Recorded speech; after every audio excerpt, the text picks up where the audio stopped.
It began like any other night at Camp Scott, a peaceful summer retreat in the Oklahoma hills. But by dawn on June 13, 1977, that peace would be shattered forever. The bodies of Lori Farmer, Doris Milner, and Michelle Guse were found still inside their sleeping bags. What they thought would be another night of camp fun turned into a nightmare. Despite having a suspect with a violent past, no arrest was ever made. The crime scene had been staged, manipulated in a way that left more questions than answers. Camp Scott, nestled in Mayes County's wooded hills, was like hundreds of other Girl Scout camps across America. But Tent 7, where the girls slept, stood isolated, almost hidden from view. The camp days followed an easy rhythm flag. Ceremonies, crafts, hikes through the woods. To parents receiving cheerful letters, nothing seemed amiss. Weeks earlier, a counselor found a chilling note tucked inside a donut box.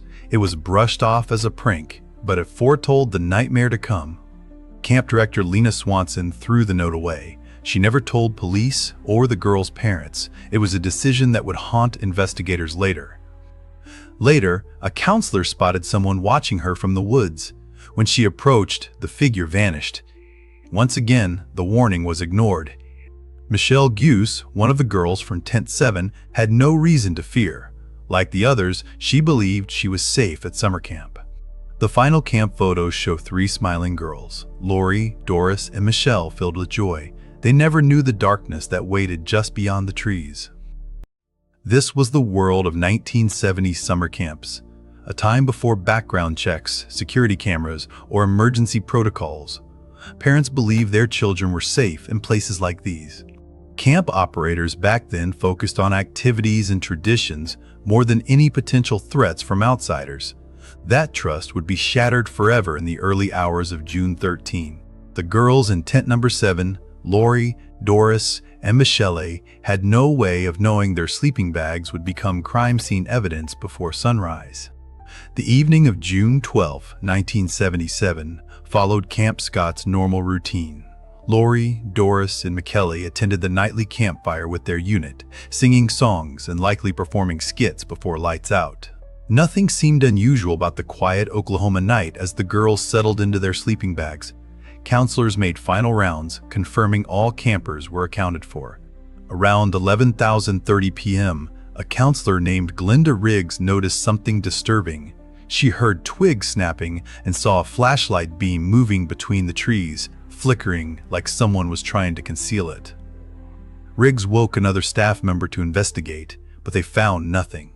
Camp protocols in 1977 didn't require notifying authorities for such incidents, often dismissed as animals or pranksters. By midnight, Riggs heard more noise, this time closer to tent 7. She saw the flashlight again and alerted her fellow counselors. But they didn't wake the camp director, assuming it was just raccoons. There were no perimeter checks, no staff sleeping near campers, and no system for reporting suspicious activity. Camps then operated on the belief they were safe spaces. The flashlight sightings and unexplained noises would later be seen as the killer's final warning, but no one checked on tent 7 until morning, when it was too late. It was just after 6 a.m. on June 13, 1977, when the quiet of Camp Scott was broken by something out of place, something hiding among the trees. Counselor Helen thought it was discarded gear at first, but soon realized it was the body of 8-year-old Lori Farmer, hidden in a sleeping bag beneath the trees. Her discovery launched a frantic search of the campground, especially near tent number 7. Just minutes later, the bodies of 10-year-old Doris Milner and 9-year-old Michelle Guse were found about 150 feet away along the same trail. The scene was deeply disturbing. 2 girls stuffed together, one outside her bag. All showed signs of brutal violence. Investigators found troubling clues: a flashlight with an untraceable print and a bloody size 9.5 boot print inside the tent. Detective Raymond studied the evidence carefully, but without a clean print, the clues led nowhere. Around 2:30 a.m., landowner Bill reported hearing a vehicle on the back road near the camp, a road that was usually silent at that hour. The Oklahoma State Bureau of Investigation secured the site, collecting evidence while interviewing staff and local residents. By mid-morning, word had spread. Parents rushed in to collect their children, and the illusion of safety at Camp Scott was gone forever. Lori Lee Farmer was the youngest of the victims, just 8 years old. She went to Anderson Elementary, where her teachers remembered her as quiet but quick to smile.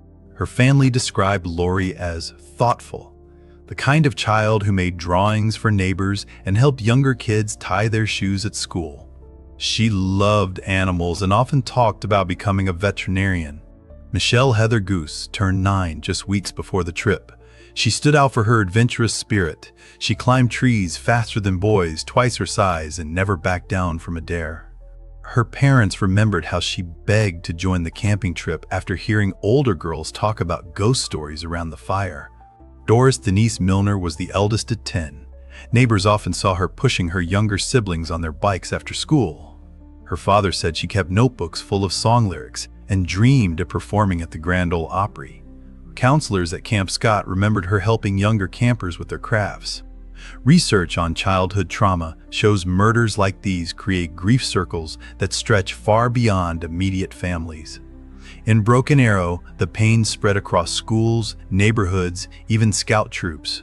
The Farmer family stopped celebrating holidays. Lori's mother kept her room untouched for years, unable to pack away the stuffed animals her daughter arranged before camp. Names etched on a plaque and yellowed clippings tell only part of the story. The real loss lives in empty chairs, unworn uniforms, and friendships cut short. 3 ordinary girls remembered only for how they died. Nestled deep in the Oklahoma woods, Camp Scott was meant to be a place of laughter and summer memories. But in 1977, it became the center of a chilling investigation. Gene Leroy Hart, a former inmate, was no stranger to violence. Convicted of kidnapping, rape, and burglary, his criminal past painted a disturbing picture. In 1973, Hart escaped from the Mays County Jail, slipping into the shadows while awaiting trial. He vanished into the wilderness, leaving authorities scrambling. Hart knew this land well. He'd grown up just a mile from Camp Scott, every trail, tree, and shortcut etched into his memory. Investigators believe the killer moved through the woods with ease, someone comfortable beneath the canopy, even in the dead of night. During his years on the run, Hart survived in remote hideouts, relying on skill, instinct, and a small network of supporters to stay one step ahead. The brutality of the Girl Scout murders echoed Hart's previous offenses, a disturbing pattern investigators could no longer ignore. As the evidence mounted, authorities began connecting the dots, from Hart's past assaults to the horrifying details found at Camp Scott. Witnesses described Hart as powerfully built, capable of carrying heavy loads across difficult ground without slowing down. Despite the mounting suspicions, proving Hart's guilt in court would be a challenge. Evidence was circumstantial, and the woods held too many secrets. The manhunt for Gene Leroy Hart lasted nearly a year after the Camp Scott murders.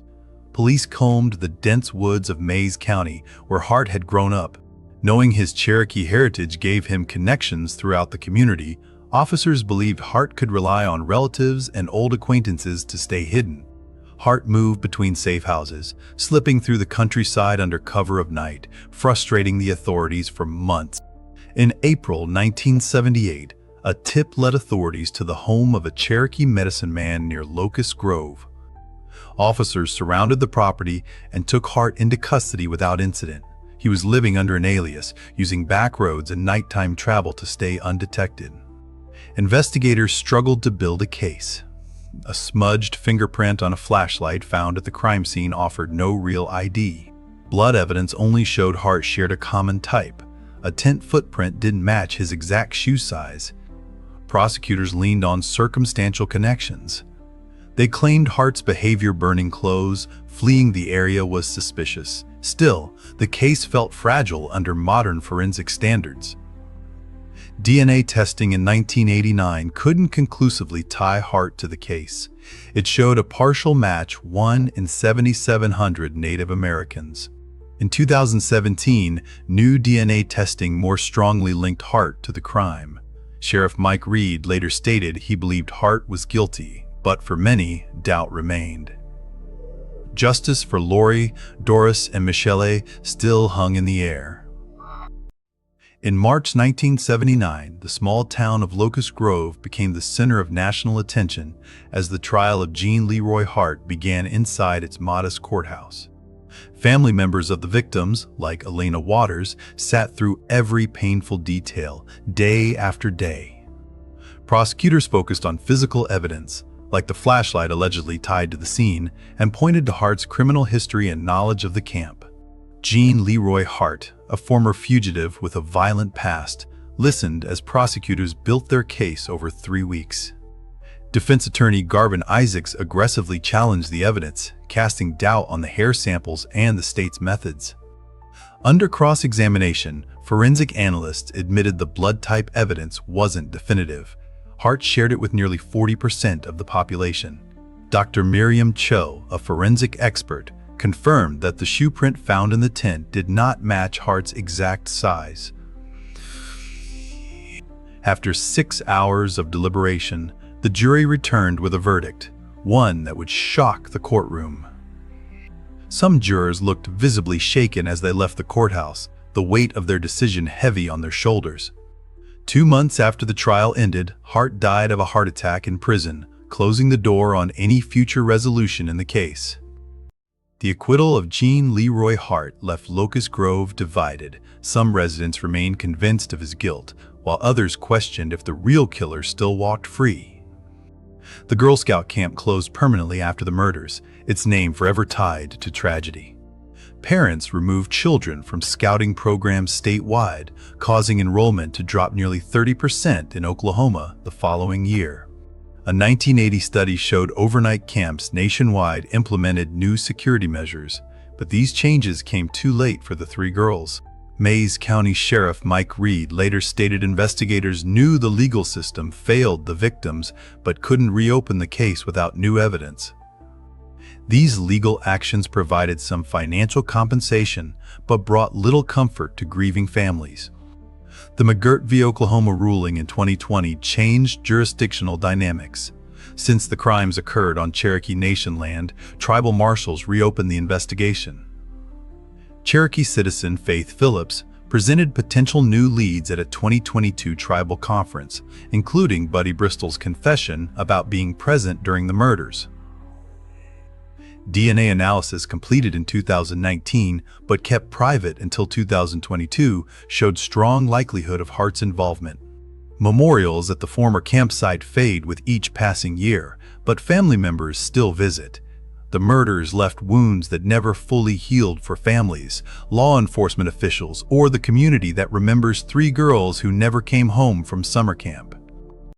In the summer of 1977, deep in the woods of Mays County, Oklahoma, tragedy struck at Camp Scott.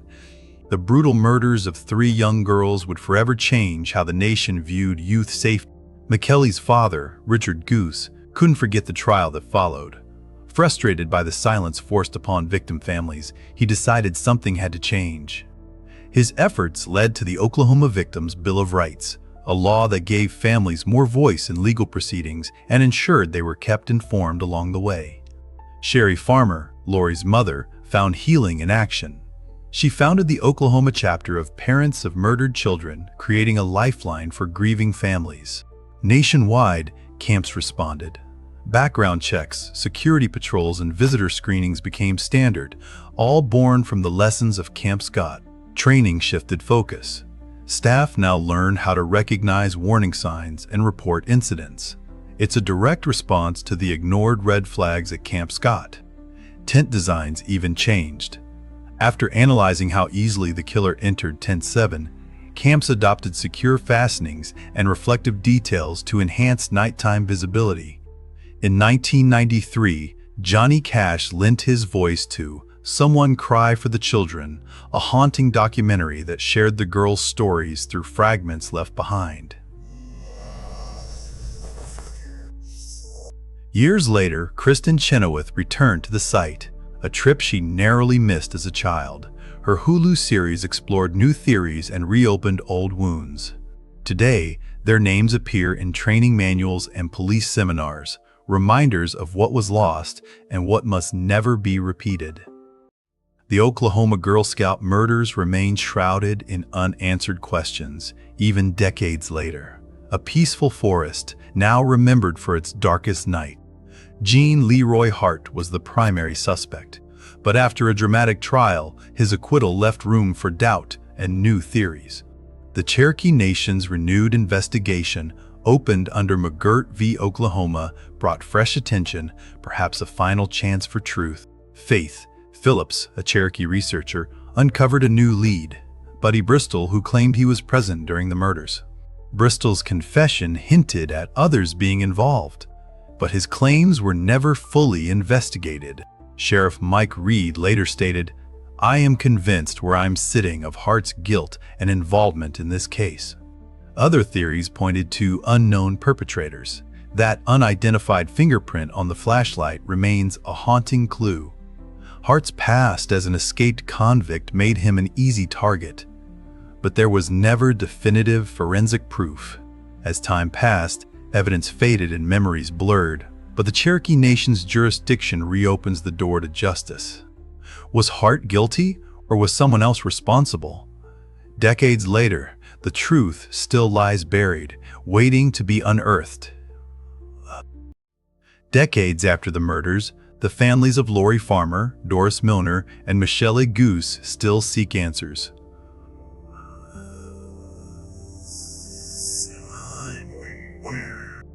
According to researcher Faith Phillips, the families continue pressing for justice despite the years passing. Her work keeps their stories alive. Lori's parents separated after her death, with her father Richard becoming a vocal victims' rights advocate before his passing in 2013. Michelle's mother Sherry moved away from Oklahoma, unable to bear reminders of her loss in the community where her daughter died. Doris's father Robert tried carrying on while serving in Vietnam when the murders occurred, only to face another tragedy when his surviving daughter later passed away unexpectedly. Studies show families of murdered children experience prolonged grief that often worsens with time. The lack of closure compounds the pain. Annual memorials near the former campsite allow survivors to gather, sharing memories of the girls who never grew up. Recent developments under Cherokee Nation jurisdiction offer fragile hope. Tribal investigators examining new leads have promised to include the families in any breakthroughs. The passage of time hasn't dulled their need to know what happened that night in Tent 7, nor their commitment to ensuring the girls aren't forgotten. These three girls never got to grow up, their lives cut short during what should have been a joyful summer experience.